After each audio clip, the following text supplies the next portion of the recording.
नमस्कार। आज हम भारतीय इतिहास के एक ऐसे निर्णायक अध्याय पर बात करेंगे जिसने देश की सामाजिक, सांस्कृतिक और राजनीतिक दिशा को गहराई से प्रभावित किया। हम बात कर रहे हैं राष्ट्रीय स्वयंसेवक संघ आरएसएस की, जिसकी स्थापना को 2025 में 100 वर्ष पूरे होने जा रहे हैं। कहानी शुरू होती है 1925 में ब्रिटिश राज के अधीन भारत में, जहां राजनीतिक पराधीनता के साथ साथ हिंदू समाज भी आंतरिक बिखराव और मतभेदों का शिकार था। नागपुर के एक युवा और क्रांतिकारी डॉक्टर डॉक्टर केशव बलराम हेडगेवार ने स्वतंत्रता आंदोलनों में सक्रिय रूप से भाग लिया था, लेकिन उन्होंने एक मूलभूत सत्य को पहचाना।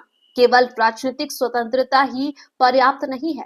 राष्ट्र को स्थायी रूप से मजबूत बनाने के लिए सबसे पहले पवित्रवान, अनुशासित और संगठित समाज की नींव डालनी होगी। 27 सितंबर 1925 विजयादशमी के शुभ अवसर पर डॉक्टर हेडगेवार ने कुछ युवा साथियों के साथ मिलकर राष्ट्रीय स्वयंसेवक संघ की स्थापना की। संघ का उद्देश्य स्पष्ट था, व्यक्ति निर्माण के माध्यम से राष्ट्र का पुनर्निर्माण। डॉक्टर हेडगेवार ने संगठन के केंद्र में शाखा की संकल्पना रखी। यह कोई राजनीतिक सभा नहीं थी, बल्कि एक ऐसा मैदान था जहां रोजाना 1 घंटे के लिए खेल, शारीरिक व्यायाम, सामूहिक गीत और देशभक्ति से ओतप्रोत बौद्धिक चर्चाएं होती थी। यह शाखा ही संघ की रीढ़ बनी, जिसने अनुशासन और सामूहिक चेतना का पाठ पढ़ाया। संघ ने अपना प्रतीक भगवा ध्वज को गुरु के रूप में स्वीकार किया, जिसे भारतीय संस्कृति और त्याग का प्रतीक माना गया।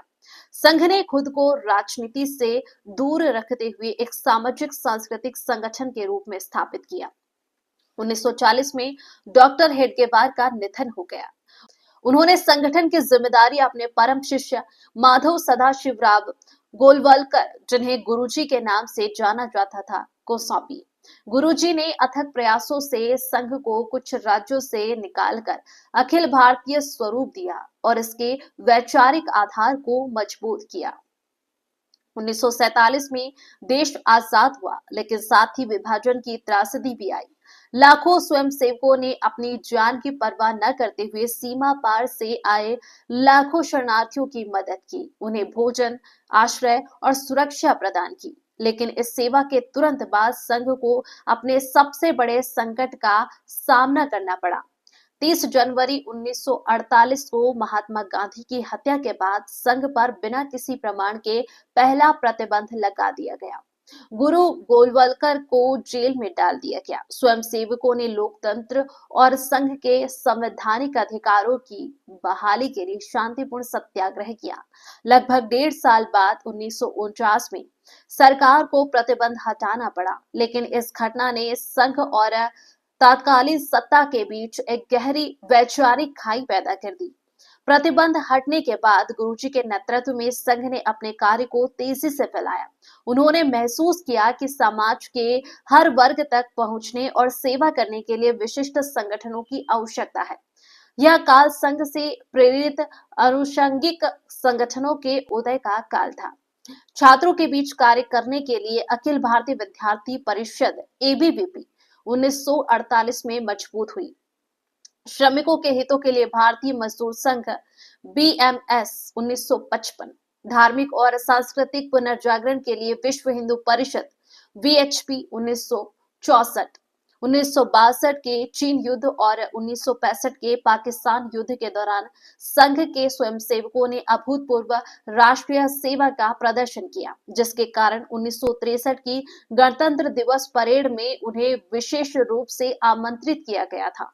1973 में गुरुजी के निधन के बाद मधुकर दत्तात्रेय देवरस बाला साहेब देवरस सरसंघचालक बने। 1975 में जब देश में आपातकाल लगा तो संघ पर दूसरा प्रतिबंध लगा दिया गया।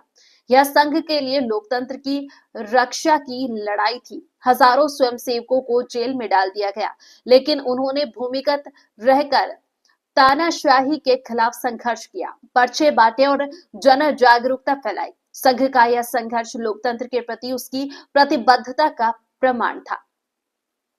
आपातकाल हटने के बाद संघ एक मजबूत और विश्वसनीय संगठन के रूप में उभरा। आपातकाल के बाद संघ की विचारधारा से प्रेरित राजनीतिक दल भारतीय जनता पार्टी का 1980 में गठन हुआ। संघ खुद को गैर राजनीतिक रखते हुए राष्ट्र और संस्कृति के प्रति अपनी वैचारिक भूमिका निभाता रहा। इस दौरान संघ ने सेवा कार्यों को प्राथमिकता दी। सेवा भारती संगठन की स्थापना हुई, जिसने समाज कल्याण, स्वास्थ्य, शिक्षा और आपदा राहत कार्यों को देश के कोने कोने तक पहुंचाया। विद्या भारती के माध्यम से संघ ने देश भर में शिशु मंदिर और शिक्षण संस्थान स्थापित किए। विश्व हिंदू परिषद के साथ बजरंग दल जैसे संगठन सामाजिक और सांस्कृतिक सुरक्षा के लिए सक्रिय हुए।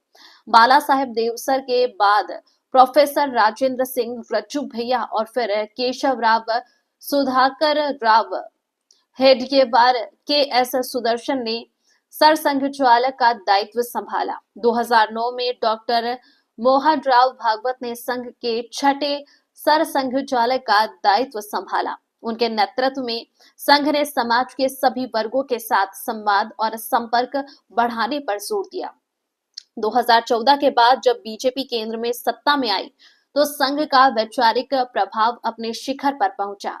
संघ आज भी अपने मूल मंत्र व्यक्ति निर्माण और सेवा पर केंद्रित है, लेकिन आधुनिक तकनीक और संचार माध्यमों का उपयोग भी कर रहा है। संघ ने कोविड-19 महामारी के दौरान भी बड़े पैमाने पर सेवा कार्य किए, जो इसकी संगठनात्मक क्षमता का प्रमाण है। आज राष्ट्रीय स्वयंसेवक संघ 60,000 से अधिक दैनिक शाखाओं के साथ दुनिया का सबसे बड़ा स्वयंसेवी संगठन है। यह केवल एक संगठन नहीं, बल्कि एक विचारधारा और एक जीवन शैली बन चुका है।